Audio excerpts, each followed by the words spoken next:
నైస్గా అన్నం తిందు చేతులు అడుక్కో. ఏం చూస్తాను రా? ఏం లేదు మమ్మీ, ప్రతి సంవత్సరం అన్నయ్యకి రాఖీ పండుగ రోజే రాఖీ కట్టేదాన్ని. లాస్ట్ ఇయర్ నుంచి రాఖీ కంటే ముందే కట్టిస్తాను. మంచి అనిపించలేదు మమ్మీ. గట్లా అంటే ఎట్లరా నైస్గా?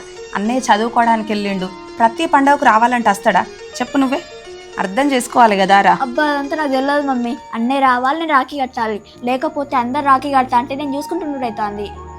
ఎందుకు అట్లా చెప్తారా నైస్గా? నైస్గా అన్నయ్య అబ్బా అన్నయ్య, ఈసారి నీకు రాఖీ కడతానో లేదా అని భయపడ్డా. హ్యాపీయా? హ్యాపీ నాన్న, థ్యాంక్ యూ.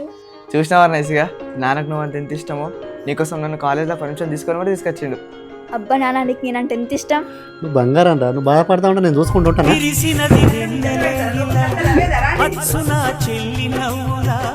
స్వర్గమే నేరుగా మా ఇంట వారదా.